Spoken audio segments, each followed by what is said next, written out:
What's the biggest thing that you took away from history of China this semester? I would say that the values and the traditions and the rituals of the Chinese people that are from like thousands and thousands of years ago that have shaped China so much, and China wouldn't be where it was without these values. And what did you find most interesting about what you learned?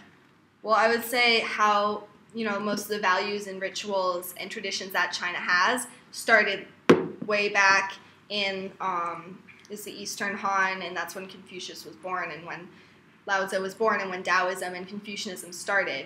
And, they didn't become popular until later, but when Confucius after he died, his students wrote down all of what he said, like famous quotes like, Confucius say, things like that.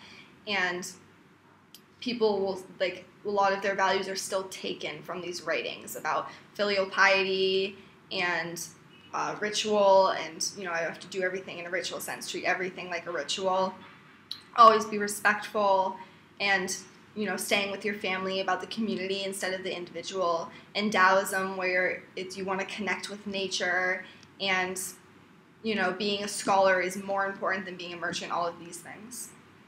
And how does that compare to the way things are in the West? Well, in the West, you're wanting to be an individual instead of staying with your family. You'll leave high school and it's like going off to college, living by myself, you want to find your identity. And it's like a stage in a psychological, you're developing. A development stage is finding your identity, and it's finding yourself separate from your family. Whereas in China, you want to stay with your family. When you graduate or when you get married, you still live with your family, and it's considered weird to not live with your family, whereas in the West, you want to stay away from them. And so, if you look at, say, communism now, it's like China, they always were like a community, staying with your family, being a community, and it's weird to kind of go off by yourself, whereas in the West, you'll want to be more of an individual and make your mark and make money and things like that. And so it shows how it affected the countries. And how do these concepts relate to other things that you learned this semester?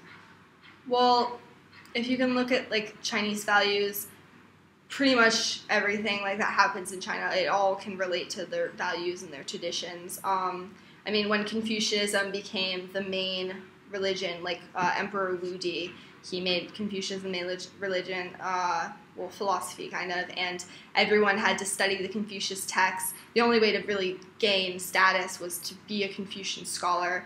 It wasn't anything about being a merchant, like the spam, scholar at the top, merchant at the bottom.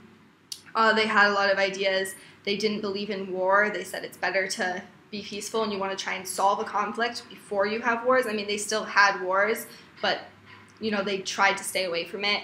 When you look at when they traveled, they went to other countries about, I think, 300 years before Vasco da Gama and them. And when they went, they were respectful. And when they first went, they would always bring gifts, and they would just trade. They wouldn't try to take over their countries.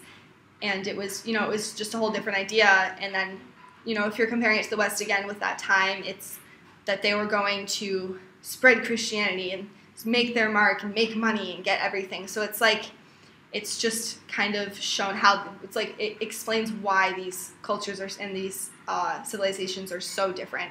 And it's, a lot of people in the West will be like, oh, China's so backwards. And it's they have to drink tea a certain way, things like that. Whereas in the West, it's oh, they're so individual and all they want is to make money. And it's really just their values and their culture that has made them this way. It's, they're just different.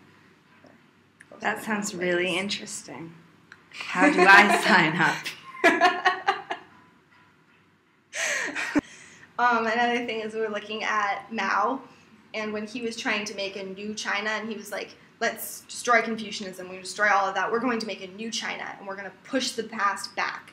And now a lot of Chinese people are trying to look towards Confucianism because they see that when all of that was destroyed, they're like, oh, well, maybe Confucius has answers, maybe doing ritual and being oriented with your family, all of that, maybe that will change us. And so Confucianism is making a big comeback. A lot of people are going to Confucius schools. Taoism also. Taoism has gained a lot of support in the West. And a lot of these values are, starting to blend. Oh, there was more thing. Another thing is how if you look at right now, the West is kind of, it's taking over. They're the big economic power, political power, stuff like that, and a lot of Western culture is spreading onto China, more like materialistic, and they'll buy Western clothing, and a lot of people are moving out of their house, and it's a lot of things like China's gotten a lot of Western culture, but now we're seeing that China's growing a lot economically, and they're rapidly growing, and they're a lot of people, they're writing books or thinking it's like, will China overtake the West? Will China become the next power? And we kind of look, it's like, is it possible for Chinese culture and Chinese values to spread onto the West? And I read this book, and it was, it's called The Man in the High Castle. It's by Philip K. Dick, and it's about how after World War II, the U.S. lost the war, and so Japan and Germany jointly own the U.S.